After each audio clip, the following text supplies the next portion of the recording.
Subjects package కేవలం 3,999 రూపాయలకు మాత్రమే. ఈ ప్యాకేజ్ తీసుకున్న ప్రతి ఒక్కరికి ఏపీ ఎకానమీ బుక్ ఉచితం. గ్రూప్ 2 ఆల్ సబ్జెక్ట్స్ ప్యాకేజ్ కేవలం 3,999 రూపాయలకు మాత్రమే.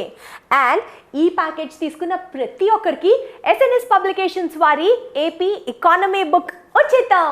And you know what, group 2 విద్యార్థులకు నవంబర్ 23 నుంచి అంటే 23వ తేదీ నుండి ప్రతిరోజు టాపిక్ వైజ్ ఆన్లైన్ ఎగ్జామ్స్ నిర్వహించబడుతుంది. గ్రూప్ 2 ఎగ్జామినేషన్ కి హాజరు కాబోతున్న విద్యార్థులందరికీ ఇంకెందుకు ఆలస్యం, ఇమ్మీడియట్గా గూగుల్ ప్లే స్టోర్ నుంచి ఎస్ఎన్ఎస్ పబ్లికేషన్స్ వారి యాప్ను డౌన్లోడ్ చేయండి అండ్ ఎగ్జామ్లో సక్సెస్ని మీ ఇంటి పేరుగా మార్చుకోండి.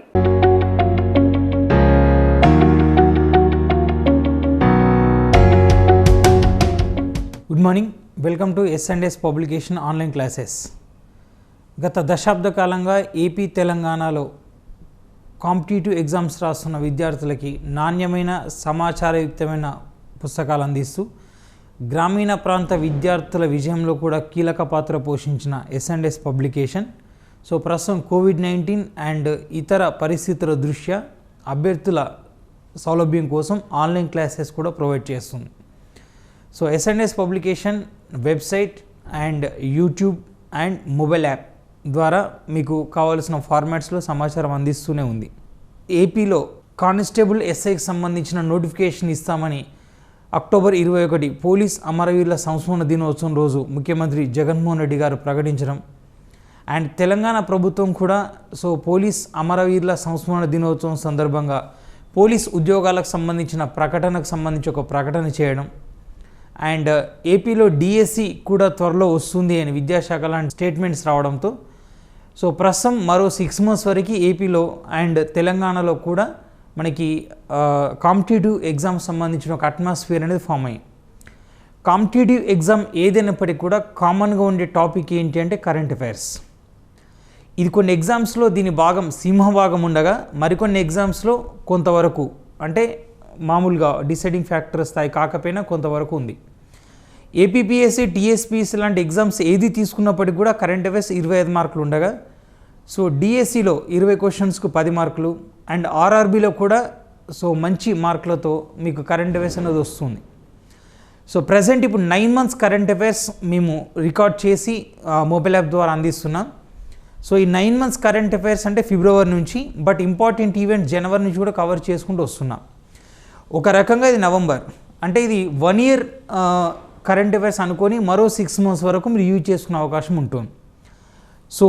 ఫస్ట్ ఆఫ్ ఆల్ ఈ ఎపిసోడ్లో నేను మీకు ఏం చెప్పబోతున్నానంటే కాంపిటేటివ్ ఎగ్జామ్లో మామూలుగా అభ్యర్థులకి 3 రకాల అంశాలు దృష్టిలో పెట్టుకోవాలి. ఒకటి ఓల్డ్ ట్రెండ్ అంటే కొన్ని టాపిక్స్ గతంలో ఉన్నాయి, ఇప్పుడు ఉన్నాయి, మార్పులు చేర్పులు పెద్దగా ఉండవు. అవార్డులు, క్రీడలు, కేంద్ర ప్రభుత్వ పథకాలు, రాష్ట్ర ప్రభుత్వ పథకాలు, టాపిక్ అదే, సమాచారం మారితే మారచ్చు. ఇక రెండోది గతంలో అడిగి ప్రస్తుతం అడగని టాపిక్స్ కొన్ని ఉంటాయి మార్కెట్లో. గతంలో అడిగిన టాపిక్స్ ప్రస్తుతం అడగట్లేదు, దాన్ని క్యాచ్ చేయాలి.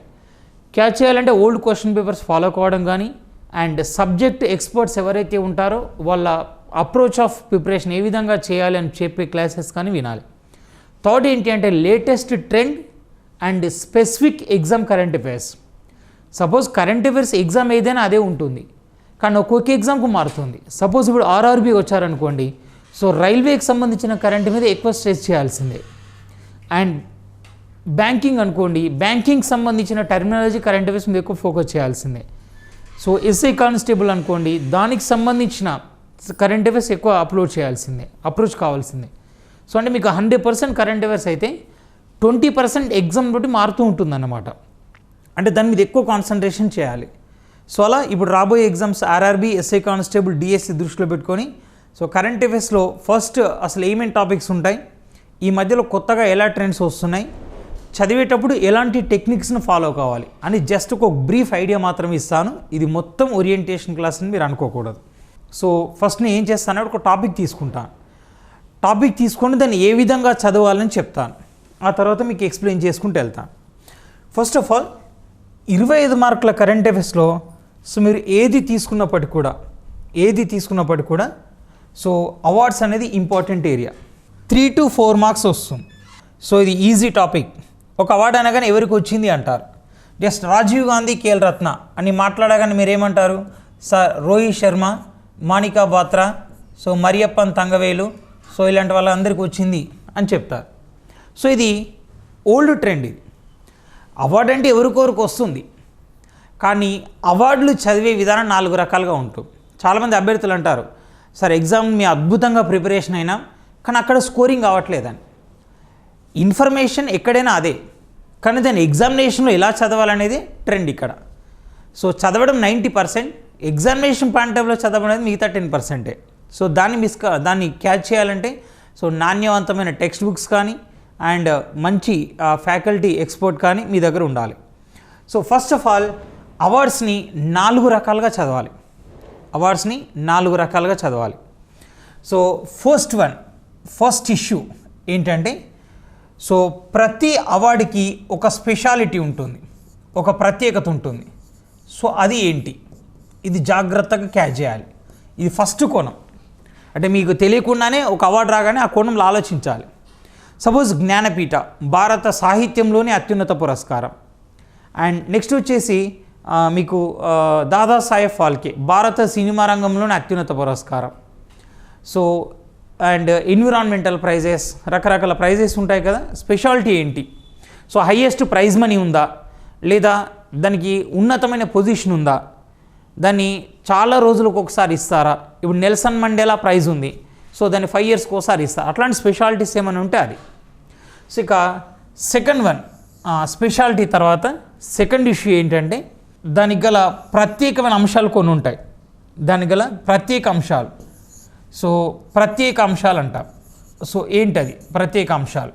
సో ఎగ్జాంపుల్ చూడండి, మీకు 2008 ఏపీ డిఎస్సి ఉమ్మడి ఏపీలో క్వశ్చన్ అడిగాడు.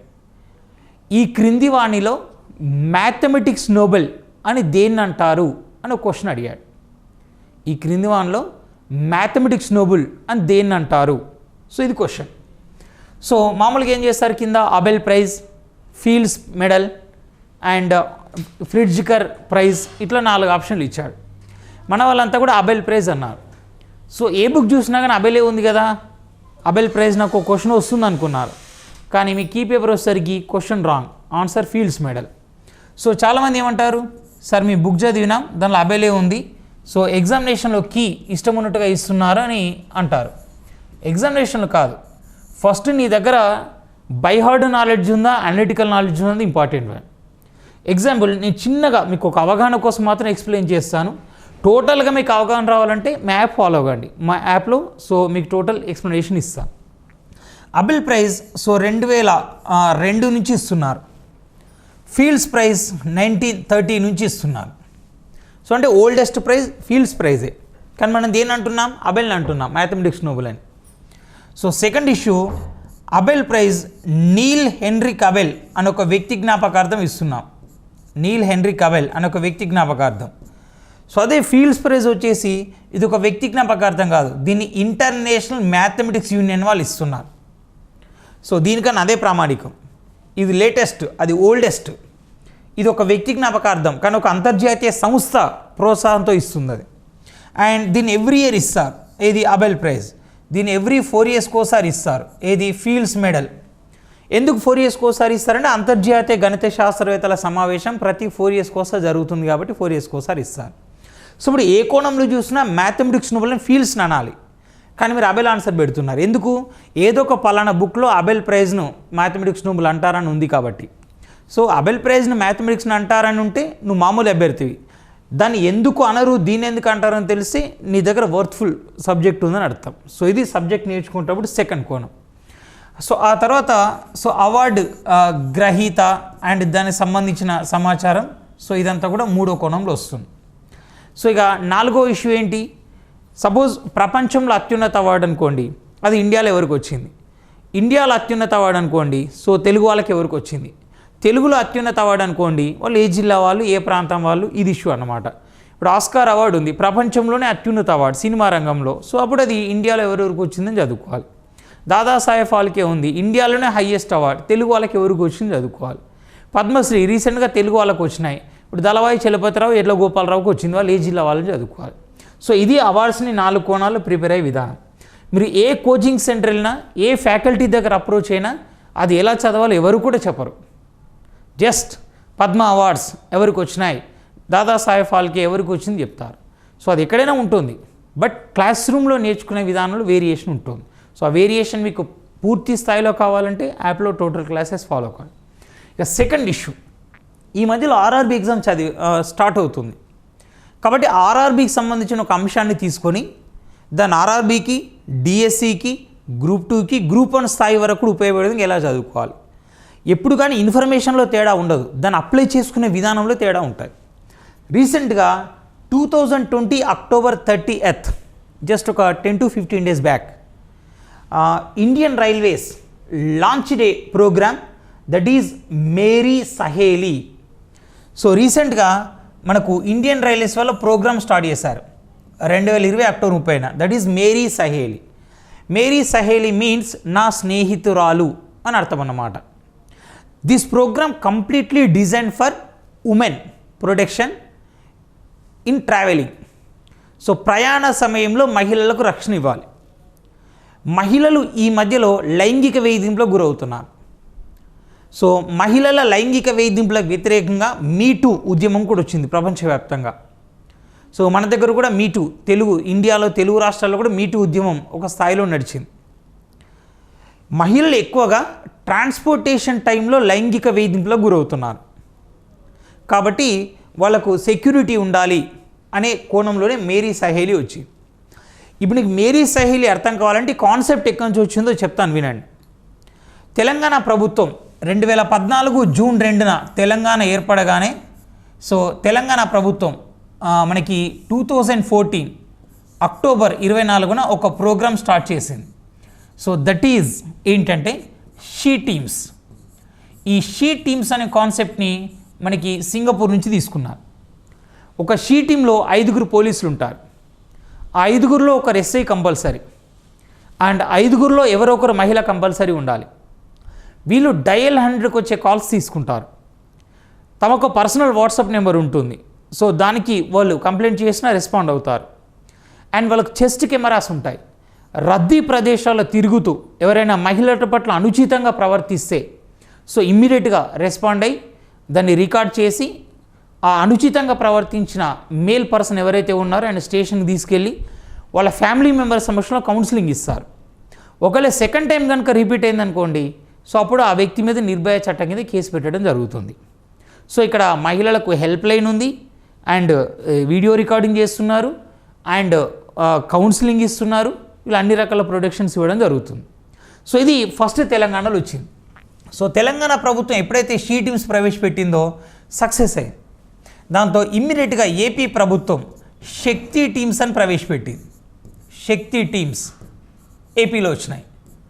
ఆ తర్వాత ఉత్తరప్రదేశ్ ప్రభుత్వం యాంటీ రోమియో స్క్వాడ్స్ ప్రవేశపెట్టింది. యోగి ఆదిత్యనాథ్ ప్రభుత్వం యాంటీ రోమియో స్క్వాడ్స్ అనే వాటిని ప్రవేశపెట్టింది. సో నెక్స్ట్ ఇమ్మీడియట్గా ఢిల్లీ ప్రభుత్వం, అరవింద్ కేజ్రీవాల్ ప్రభుత్వం మనకి ఉమెన్ ప్రొటెక్షన్ ఫోర్సెస్ అని పెట్టింది. ఉమెన్ ప్రొటెక్షన్ ఫోర్సెస్ అంటే మహిళా రక్షణ దళాలు అని పెట్టారు.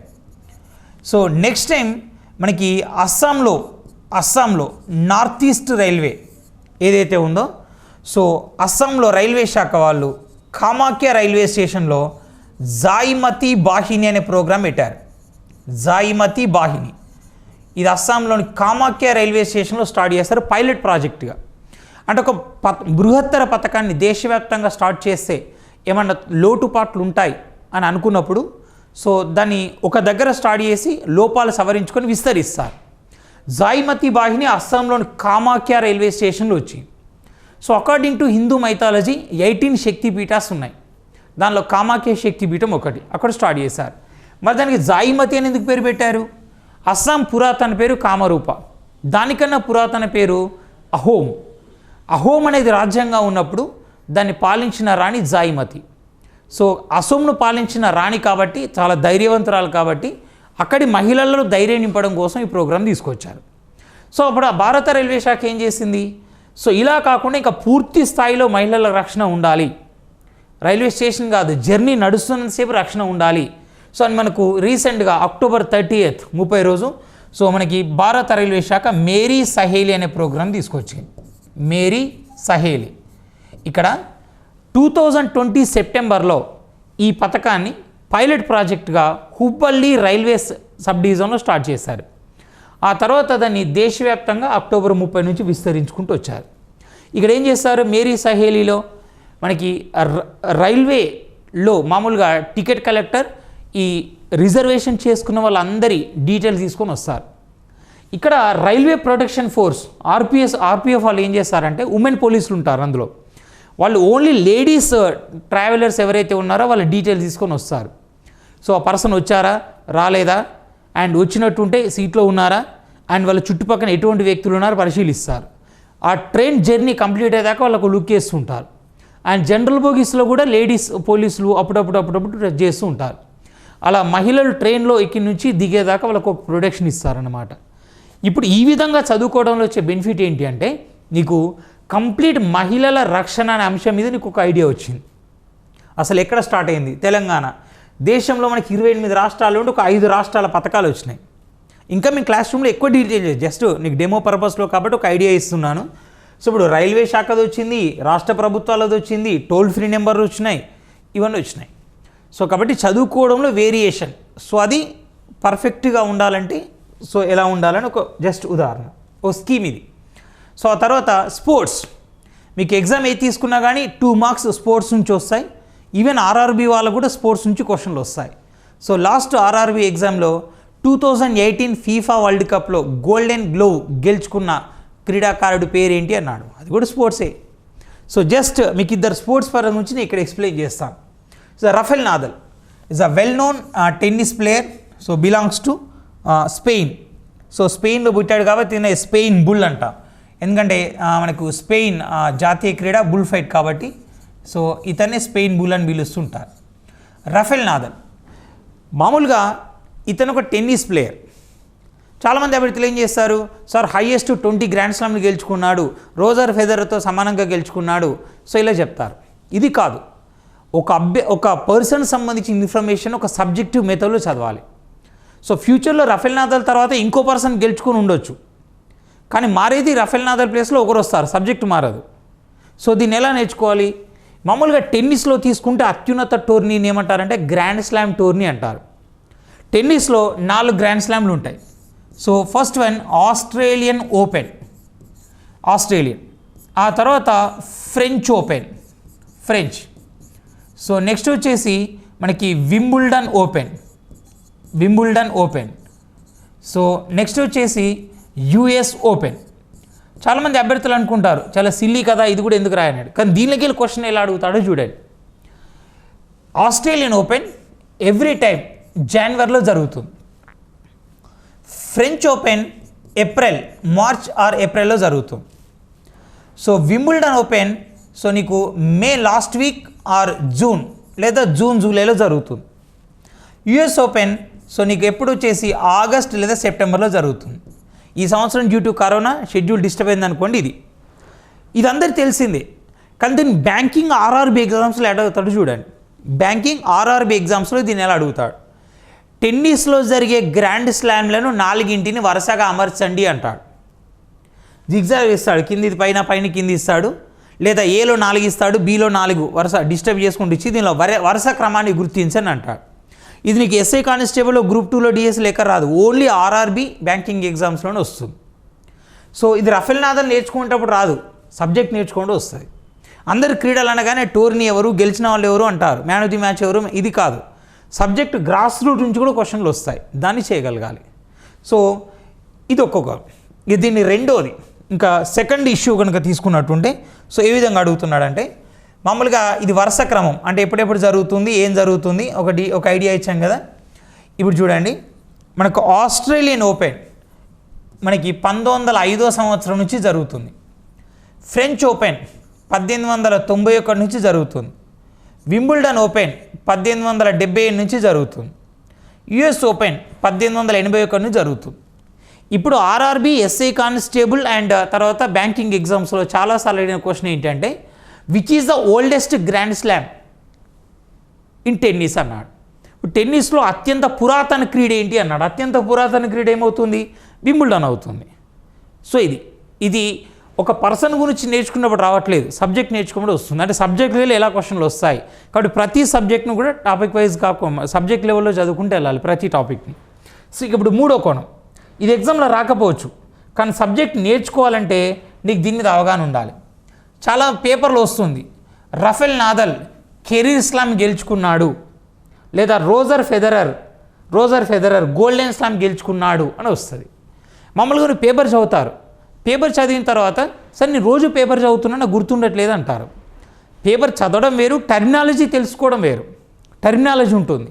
సపోజ్ మొత్తం టెన్నిస్లో ఇప్పుడు ఎన్ని గ్రాండ్ స్లామ్లు ఉన్నాయి? 4 గ్రాండ్ స్లామ్లు ఉన్నాయి. ఒక పర్సన్ టెన్నిస్లోకి ఎంటర్ అయ్యాడు, 16 సంవత్సరాలు 20 సంవత్సరాల వయసులో ఎంటర్ అయ్యాడు. అతను 30-35 ఏళ్ళకి రిటైర్ అవుతాడు. ఈ కాలంలో ఈ 4 టోర్నీలను గెలుచుకోవాలి. అప్పుడొకటైనా పర్వాలేదు. ఒక క్రీడాకారుడు తన జీవితంలో 4 టోర్నీలు గెలిస్తే దాన్ని ఏమంటారంటే కెరీర్ స్లామ్ అంటారు. సార్ 4 టోర్నీలు గెలవరని మీరు అనుకోవచ్చు. ఈరోజు మీకు అత్యధిక టైటిల్ గెలిచిన వ్యక్తులుగా రోజర్ ఫెదరర్, రఫెల్ నాదల్ గుర్తున్నారు. సో వాళ్ళ తర్వాత ప్లేస్లో జోకోవిచ్ ఉన్నాడు, ఆ తర్వాత ఫీట్ సాంప్రాస్ ఉన్నాడు. ఇదంతా విషయం. ఫీట్ సాంప్రాస్ ఒకప్పుడు వరల్డ్ నెంబర్ 1, ఒకప్పుడు 14 టైటిల్ అత్యధికంగా గెలిచింది అతనే. అతను 14 టైటిల్ గెలిచాడు కానీ వింబుల్డన్ ఒక్కటి కూడా గెలవలేదు. కాబట్టి కెరీర్ స్లామ్ సాధించలేదు. రఫెల్ నాదల్ నాడు 20 టైటిల్ గెలిచాడు కానీ ఆస్ట్రేలియన్ ఓపెన్ ఒకటే గెలిచాడు 2009లో. ఆ ఒక్కటి గెలవకుండా ఈయన కూడా కెరీర్ స్లామ్ కాదు. ఒక క్రీడాకారుడు తన జీవితంలో 4 గెలిస్తే దాన్ని కెరీర్ స్లామ్ అంటాం. సో అలా కాకుండా ఒకటే సంవత్సరం 4 గెలిస్తే ఇన్ సింగిల్ ఇయర్ ఒకటే సంవత్సరం 4 గెలిస్తే సో దాన్ని ఏమంటారంటే క్యాలెండర్ స్లామ్ అంటారు. ఒక సింగిల్ క్యాలెండర్ ఇయర్ అంటే జనవరి నుంచి డిసెంబర్ వరకు 4 గెలిస్తే క్యాలెండర్ స్లామ్. అప్పుడొకటి గెలిచిన తన జీవితంలో 4 గెలిస్తే కెరీర్ స్లామ్. ఒకటేసారి 4 గెలిస్తే క్యాలెండర్ స్లామ్. ఒకటే సంవత్సరం 4 గెలిచి అదే సంవత్సరం ఒలింపిక్ గోల్డ్ మెడల్ గెలిస్తే గోల్డెన్ స్లామ్ అంటారు. గోల్డెన్ స్లామ్ ఇంతవరకు ఫీట్స్ మనకి స్టెఫీ గ్రాఫ్ ఒకరికే వచ్చింది, ఇంకెవరికి రాలేదు. సో అలాగే ఇటీవల వార్తల్లోకి వచ్చిన రఫెల్ నాదల్ మొత్తం 20 గ్రాండ్ స్లామ్లు గెలిచాడు. అత్యధికంగా ఫ్రెంచ్ ఓపెన్ 13 గ్రాండ్ స్లామ్లు గెలిచాడు. సో 2005 సంవత్సరం నుంచి 2014 వరకు ప్రతి సంవత్సరం కనీసం ఒక టైటిల్ అనే గెలిచి ఈయన రికార్డ్ సృష్టించాడు. ప్రస్తుతం రోజర్ ఫెదరర్కి ఈక్వల్గా 20 టైటిల్ గెలిచి సమాన స్థాయిలో కొనసాగుతున్నాడు. సో క్లాస్లో ఆయన గురించి సబ్జెక్ట్ వైజ్ మెథడ్ ఎక్స్ప్లెయిన్ చేసుకుంటూ వెళ్తాం. జస్ట్ ఎలా చదవాలి అన్న దాని మీదే కాన్సన్ట్రేషన్ చేసుకుంటూ వస్తున్నాం. So next one Umang. ఈ మధ్యలో మొబైల్ అప్లికేషన్ మీద క్వశ్చన్లు వస్తున్నాయి. నేను క్లాస్ స్టార్ట్ చేసినప్పుడు ఒక విషయం చెప్పాను, అభ్యర్థులు కొత్త ట్రెండ్ మీద కాన్సన్ట్రేషన్ చేయాలని. లాస్ట్ ఆర్ఆర్బి ఎగ్జామ్లో క్వశ్చన్ అడిగాడు, ఇటీవల వెంకయ్య నాయుడు ప్రారంభించిన వెబ్ పోర్టల్స్లో లేని దాన్ని అని ఒక క్వశ్చన్ అడిగాడు. అంటే మొబైల్ అప్లికేషన్లు, టోల్ ఫ్రీ నెంబర్లు, వెబ్ పోర్టల్స్, ఇదంతా ఓల్డ్ స్టైల్ ఏంటిది? పుస్తకాలు, రచయితలు, అవార్డులు, క్రీడలు అవి అడగడానికి అవి కూడా అడుగుతాడు కానీ ఇవి కూడా చదవాలి. ఉమాంగ్ ఇక్కడ ఏంటి అబ్రివేషన్స్ అడుగుతున్నాడు ఈ మధ్యలో. జస్ట్ ఎగ్జాంపుల్ చెప్తాను చూడండి. 2016 తెలంగాణ గ్రూప్ 2లో మీకు ఒక క్వశ్చన్ అడిగాడు. సో అదేంటంటే ఇటీవల ఎక్కువగా ఎల్టీఈ మొబైల్స్ వాడుతున్నారు. సో ఎల్టీఈ అనే పదాన్ని విస్తరించండి అన్నాడు. Simple, long term evolution. 2017 Telangana FRO forest range officer దానిలో ఏమన్నాడంటే ఎల్ఏఎన్ అనే పదాన్ని విస్తరించండి అన్నాడు, లోకల్ ఏరియా నెట్వర్క్. అలాగే 2019 ఏపీ కానిస్టేబుల్లో కేంద్ర ప్రభుత్వ పథకం కుసుమ్ అనే దాన్ని విస్తరించండి అన్నాడు, KUSUM, కిసాన్ ఊర్జా సురక్ష ఏవం ఉత్థాన్ మహాభియాన్. అదే కానిస్టేబుల్లో ఇటీవల కేంద్ర ఎన్నికల సంఘం నేత అనే మొబైల్ అప్లికేషన్ ప్రవేశపెట్టింది అని విస్తరించండి అన్నాడు. నేత, నేషనల్ ఎలక్టోరల్ ట్రాన్స్ఫార్మింగ్ అప్లికేషన్. అంటే మీకు అబ్రివేషన్ల మీద క్వశ్చన్లు వస్తున్నాయి అండ్ మొబైల్ అప్లికేషన్ల మీద క్వశ్చన్లు వస్తున్నాయి. And group 2 and FRO, constable, banking, ఆర్ఆర్బీలు అయితే ఖచ్చితంగా అబ్రివేషన్స్ మీద క్వశ్చన్లు వస్తాయి. సపరేట్ టాపిక్ కాదు, మనం నేర్చుకునేటప్పుడు ఈ కోణం మీద ఆలోచించుకుంటూ వెళ్ళాలి, అంతే, simple. So unified means unified mobile application for new age governance. కేంద్ర ప్రభుత్వం అందిస్తున్న అనేక సర్వీసులను ఒకే మొబైల్ యాప్ కింద తీసుకొచ్చి అందిస్తుంది. సో దానికి సంబంధించిన డీటెయిల్స్ అని మీకు నేను క్లాస్లో ఎక్స్ప్లెయిన్ చేసుకుంటూ వస్తాను. So and next one Vinod Kumar Yadav. So ఇక్కడ Vinod Kumar Yadav railway board chairman. ఇక్కడ ఇదని కాదు, ఇన్ జనరల్గా ఏంటంటే నియామకాలు అనేది క్వశ్చన్ కంపల్సరీ 2 క్వశ్చన్లు వస్తున్నాయి. చాలామంది అభ్యర్థులకి ఏ టాపిక్ నుంచి ఎన్ని క్వశ్చన్లు వస్తున్నాయి ఐడియా లేకుండా ఏది మెటీరియల్ ఎక్కువ ఉంటే అది ఎక్కువ క్వశ్చన్లు వస్తాయి అనుకుంటారు. అవార్డ్స్ ఉంది, మేము క్లాస్లో చెప్తే 8 గంటలు పడుతుంది, వీడియో క్లాసెస్ చెప్తే 3-4 గంటలు పడుతుంది, కానీ దానికి 2 క్వశ్చన్లు వస్తాయి. నియామకాలు హార్డ్లీ 1 అవర్ పడుతుంది, కానీ దాని నుంచి 2 క్వశ్చన్లు వస్తాయి. ఇక్కడ సైజు ముఖ్యం కాదు, దాని ఇంపార్టెన్స్ ముఖ్యం. సో ఎగ్జాంపుల్ తీసుకున్నట్టుంటే ఏ గ్రూప్ 2 అండ్ తర్వాత కానిస్టేబుల్ లాంటి ఎగ్జామ్స్లు కూడా వస్తున్నాయి. సో నియామకాల్లో జాతీయ నియామకాలు అండ్ అంతర్జాతీయ నియామకాలు అండ్ రాష్ట్ర స్థాయి, ఆర్ఆర్బీకి రాష్ట్ర స్థాయి అవసరం లేదనుకోండి, ఎస్ఐ కానిస్టేబుల్ అయితే వీటికి అవసరమే. సో దీని నుంచి 2 క్వశ్చన్స్ వస్తాయి. జస్ట్ అది మీకు ఎక్స్ప్లెయిన్ చేయడం కోసం చెప్పాను. Lewis Hamilton. సో ఈయన గురించి చూద్దాం. ఇప్పటిదాకా రఫేల్ నాదాల్ అప్పుడేమో క్రీడలు ఏ విధంగా చదవాలో చెప్పాను, ఇక్కడ కాంటెంట్ని ఏ విధంగా ఆలోచించాలో చెప్పుకుంటూ వస్తాను. మామూలుగా మన వాళ్ళ క్రీడలు అనగానే టెన్నిస్, బ్యాడ్మింటన్, క్రికెట్ అయిపోతుంది. బాక్సింగ్ కానీ లేకపోతే షూటింగ్ కానీ రెజ్లింగ్ కానీ అసలు దీన్ని చదవరు. రోజు పేపర్ చదివితే అత్యధిక కరెంట్ అఫైర్స్ వచ్చేది క్రీడలలోనే. క్రీడలు వచ్చేది ఒకటే పేజ్ అయినా కానీ అన్ని కరెంట్ అఫైర్సే ఉంటాయి దానిలో. సో లెవిస్ హామిల్టన్ ఏంటి, ఫార్ములా 1 స్పోర్ట్స్ పర్సన్. ఫార్ములా 1 అంటే కార్ రేసింగ్. సో మామూలుగా ఏం చేస్తారు మీరు, టర్కీ గ్రాండ్ ప్రీ విజేత ఎవరు ఏదో ఒకటి చదివేస్తారు. అది కాదు, ఫార్ములా 1లో ప్రతి సంవత్సరం 17 టోర్నీలు జరుగుతాయి. అక్కడ ఒక్కొక్క టోర్నీని ఒక్కొక్క గ్రాండ్ ప్రీ అని పిలుస్తారు. ఒక్కొక్క టోర్నీని ఒక్కొక్క గ్రాండ్ ప్రీ అని పిలుస్తారు. First grand prix Australian grand prix, Australian grand prix. Last వచ్చేసి అబుదాబి గ్రాండ్ ప్రీ, అబుదాబి. ఈ మధ్యలో చాలా ఉంటాయి కదా, స్పానిష్ గ్రాండ్ ప్రీ అని, టర్కీ గ్రాండ్ ప్రీ అని, బల్గేరియన్ గ్రాండ్ ప్రీ అని, Canada grand prix and Austria grand prix, Styrian grand prix. So చాలా ఉంటాయి, టస్కన్ గ్రాండ్ ప్రీ చాలా ఉంటాయి. సో మొత్తం 17 గ్రాండ్ ప్రీ. ఒక్కొక్క గ్రాండ్ ప్రీలో ఒక్కొక్క విజేత ఉంటాడు, ఒక్కొక్క టోర్నీలో ఒక్కొక్క విజేత. ఈ సంవత్సరం మొత్తం 17 టోర్నీలు అయిపోయిన తర్వాత ఆ 17 టోర్నీలు కలిసి ఎవరు ఎక్కువ టోర్నీలు గెలిస్తే వాళ్ళని ఆ సంవత్సరానికి డ్రైవర్ ఛాంపియన్షిప్ అంటారు. ఒక టోర్నీలో ఒక టోర్నీ విజేత వేరు, ఓవరాల్ సంవత్సరం డ్రైవర్ ఛాంపియన్షిప్ వేరు. ఇప్పుడు లెవిస్ హామిల్టన్ ఆర్ ఇతన్ని కొందరు లూయిస్ హామిల్టన్ కూడా అంటారు. ఈయన మెర్సిడెస్ అనే జట్టుకు డ్రైవర్గా పనిచేస్తున్నాడు. మెర్సిడెస్ అనే జట్టుకు డ్రైవర్గా పనిచేస్తున్నాడు. ఈయన 2007లో ఫస్ట్ టైం ఎంటర్ అయ్యాడు. 2007లో కెనడా గ్రాండ్ ప్రీ గెలవడం ద్వారా ఫస్ట్ టైటిల్ గెలిచాడు. 17 టోర్నీలు అన్నా కదా, అందులో కెనడా ఒకటి అన్నమాట, ఫస్ట్ది గెలిచాడు. ఇక 2020లో ఇప్పటి వరకు మొన్న గెలిచిన దానిలో ఎమిలియా రోమిగ్నా అనే టోర్నీ కూడా గెలిచాడు. సో 2007 నుంచి 20 వరకు ఇప్పటిదాకా మొత్తం 93 టైటిల్ గెలిచాడు. గతంలో ప్రపంచంలో అత్యధిక టైటిల్ గెలిచిన రికార్డ్ మైకేల్ షూమాకర్, జర్మనీ పేరుతో ఉండేది, 91 టైటిళ్ళు. ఇప్పుడు 9 ఓవర్కమ్ చేశాడు. టైటిల్ అంటే ఒక్కొక్క టోర్నీ ఒక్కొక్కటి లెక్క పెడితే 93. నేనేమన్నాను, ఒక సంవత్సరంలో ఎక్కువ టోర్నీలు గెలిస్తే డ్రైవర్ ఛాంపియన్షిప్ వేరే మళ్ళా. సో ఇప్పుడు అత్యధిక టైటిల్ గెలిచిన రికార్డ్ ఇతని పేరుతోనే ఉంది, కానీ డ్రైవర్ ఛాంపియన్షిప్ గెలిచిన రికార్డు మాత్రం ఇక షూమేకర్ పేరుతోనే ఉంది. మైకేల్ షూమేకర్ 7 సార్లు గెలిస్తే 6 సార్లే గెలిచాడు. అఫ్కోర్స్ 2020లో అత్యధిక టోర్నీలు గెలిచాడు. ఇంకొద్ది రోజులు అఫీషియల్గా ఇతను విజేత అవుతాడు. సో అందుకని లెవిస్ హామిల్టన్ వార్తలోకి వచ్చాడు. సో ఒక టాపిక్ వచ్చినప్పుడు దాని నోట్స్ ప్రిపేర్ చేసుకున్నప్పుడు కానీ దాన్ని ఆలోచించకుండా కానీ ఎక్కడ కూడా కాంప్రమైజ్ కాకూడదు. సో ఒకటి కన్నా ఎక్కువ పుస్తకాలు చదివితే ఎక్కువ మార్కులు వస్తాయని ఎక్కడ ఉండదు. 80% ఆఫ్ కాంటెంట్ ఎక్కడైనా మెయింటైన్ చేస్తారు, కానీ రిమైనింగ్ 20% అనే దాన్ని బట్టి సో మీరు దాని స్టాండర్డైజేషన్ సెలెక్ట్ కావాలి. So S&S publication current affairs 9 months current affairs book release చేస్తుంది. సో ఇది అత్యంత ప్రామాణికంగా అండ్ అత్యంత అనుభవజ్ఞుల చేత రూపొందించబడి అండ్ అత్యంత అనుభవజ్ఞుల చేత ప్రూఫ్ రీడింగ్ చేయబడి, సో ఎటువంటి పొరపాట్లకు తావు లేకుండా అభ్యర్థి ప్రతి మార్కును సాధించడానికి ఉపయోగపడే విధంగా ప్రిపేర్ చేయబడుతుంది. సో అండ్ ఇతర పుస్తకాలు కూడా ఉన్నాయి. నా సబ్జెక్ట్ వచ్చేసి కరెంట్ అఫైర్స్ మాత్రం మీకు మ్యాగజైన్ PDF రూపంలో ఇస్తున్నారు. And 9 months current affairs release అవుతుంది. సో బుక్స్ పర్చేజ్ చేయడం అండ్ తర్వాత సో వీడియో క్లాసెస్ మొబైల్ యాప్లో లాంచ్ చేస్తున్నారు. ఆ క్లాసెస్ వినడం ద్వారా రెగ్యులర్గా మీరు కరెంట్ అఫైర్స్ ఫాలో అప్ చేస్తారని ఆశిస్తున్నాను. సో ఇది మామూలుగా కరెంట్ అఫైర్స్ ప్రిపేర్ అయ్యేటప్పుడు ఎటువంటి జాగ్రత్తలు తీసుకోవాలి, ఎలా ఆలోచించాలి, జస్ట్ ఇది ఒక డెమో పర్పస్లో మాత్రమే డీల్ చేయడం జరిగింది.